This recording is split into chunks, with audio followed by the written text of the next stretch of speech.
This is Carl at National RV Detroit. I'm going to walk you through your Zinger model 328 SB. Okay, here I am on the door side of the trailer walking towards the rear. You can see you've got stabilizer jacks. It's crank down scissor type, takes 3/4 inch socket or a crank. You have a cooktop here. Now the cooktop has a plug on it, or excuse me, a hose on it with a quick connect end.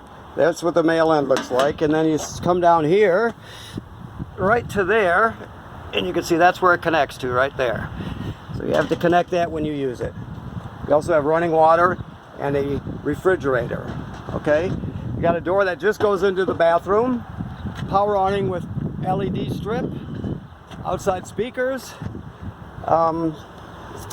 This is antenna, through, and power, so you can put a TV there if you choose to. You have a drive-in type movie, if that's the right term. This right here, this white stuff is just from the sealant we put on there. Well, that'll be cleaned off for you. This is in case you go to a campground that doesn't have plumbing on the campsite. You can fill the tank. It's got an onboard fresh water tank. You can fill it up right here and use that 12-volt pump to pump water. Usually you're going to be using the city water hookup, which is on the other side of the trailer, which I'll show you in a minute. You got fold-down steps for this entrance. Okay. Pass-through storage. 2 LP tanks. Okay. A deep cycle marine battery. Power tongue jack.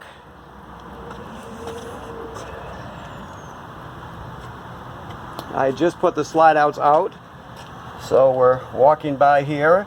This is your power cord, obviously. It's 30 amp and 25 feet long. Going a little farther, you have your dump valves here. So you can see your dump valves. You've got one with a gray handle, one with a black handle. Let me get a little closer for you if I can. So there we go. So the black one is for the black tank, which is toilet waste and water. The gray one is sink and shower water. So you're going to put the hose on here. The other end goes in the dump station. Then you're going to pull your black tank first, and then you're going to pull the gray one, because the gray water is cleaner than the black water. So you close your gray valve, you leave your black valve open, and then you'll come around here to the other side of the trailer. If I can get out of here. There we go. Come back here to the other side of the trailer, and you've got a black tank flush. So you can hook the hose at the dump station right onto here and turn on the water, and it'll clean out your black tank even better. It's a good thing. But you want to make sure the black valve over here is open so you don't build up too much pressure. This is your water heater. The switches to operate it are inside the trailer. You've got your city water connection, which I spoke to you about. This is what you'll use 9 out of 10 times. Just put on city water. If you don't have any city water, then you have to fill the demand tank like I just showed you. You got a shower, hot and cold shower for kids and dogs and feet. This is just a coax through for campground cable, goes through to the entertainment area. You have a ladder, so you have to go up on the roof 3 times a year at least to inspect the roof. This is very important. So you're going to go up there in the spring and in the fall, and then once in the middle of the summer, and you're going to walk around and you're going to look at all the sealant on the roof, and when you start to see some cracking or separation starting, you have to get it taken care of. It's very important that you inspect it, and as soon as you start to see issues, you have to get it taken care of. Okay? All right, in the trailer. Okay, so these are the slide out controls. I just send them out. You send them in the other way. You just push out, they go out. No big deal. The awning out right here. So you can see the awning is going out. As soon as it unrolls to the point where you can see the awning tube, you know you're out all the way, and you just take your finger off the button. Okay. I told you you operate the water heater from in here, so to light it on gas, you do this. To light it on electricity, you do this. Just make sure there's water in the tank before you turn it on. That's very important. The water pump for the demand tank is right there. This is how you check your levels. Your battery's charged Fresh water has got some water in it, but we just water tested it. We'll drain it. Black, gray. Okay, just black and gray on this one.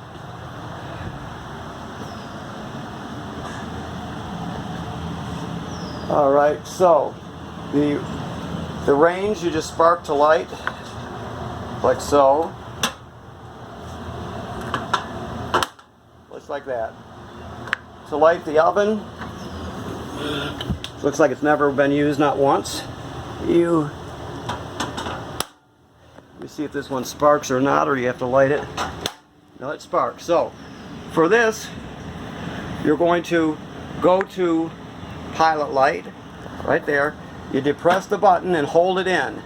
Then you're going to spark this to the right, or clockwise, until the pilot light back there lights. After it lights, you'll still hold this in for another 10 seconds or so. Then you go to whatever operating temperature you want. The oven will cycle on and off like normal, but when you shut it off, the flame goes out, of course, but so does the pilot light. So you have to relight the pilot light every time you use the oven. This is your power converter. It converts 110 AC down to 12 volt DC. So some things have to run on AC power, like the air conditioner and the microwave, that sort of thing. So you have circuit breakers here. Then it's converted to DC power. You have automotive fuses here. If they ever blow, they light up and you can see them through this plastic. Also, this is a battery charger, so as long as you're plugged in, it's going to keep your battery charged for you. Okay? Alright. Let's see what we got here. Hold on. The controls for your refrigerator are right here. Just two controls. On, right? Then you're going to have it on auto, like right here. Auto means electric, so you're going to stick with that.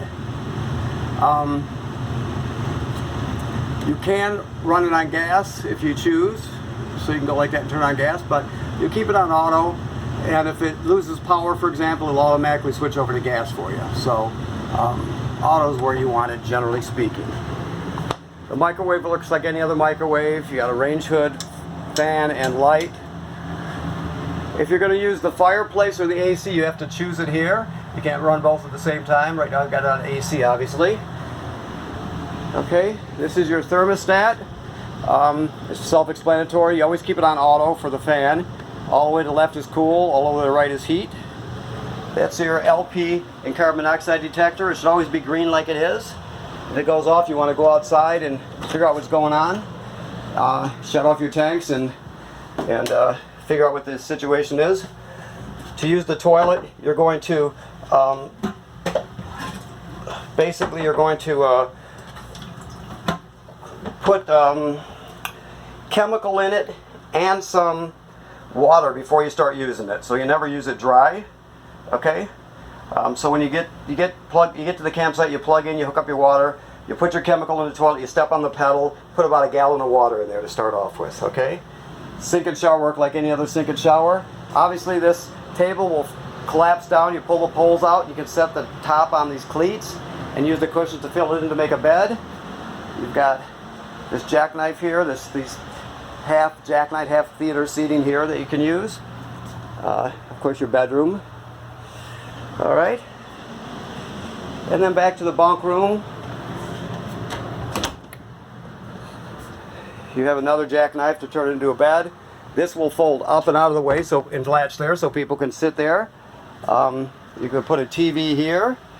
You got another bunk here and another bunk here, so you got plenty of sleeping in here for a lot of kids and grandkids and cousins and what have you. So there you go. I think that about covers it. The fireplace, you just turn it on and off. It you can set the color of the flame or the brightness of the flame. You can turn on the fan to make it blow heat. You can set the thermostat. It's got all the features of a space heater. Your sound bar, you can stream off the USB. You can use Bluetooth to hook up to it. And it's got two zones, A and B. A is inside the trailer, B is the outside of the trailer. So it has just about everything you need. So, okay, well, if you have more questions, you can call us and talk to us. Also, there's plenty of video online that you can search out and find out more about the different appliances. And there's also PDFs for all the appliances. So you should be able to solve any problem between the internet and other campers and us, of course. So please call us if you have any issues, and thank you very much for buying your trailer from National RV Detroit.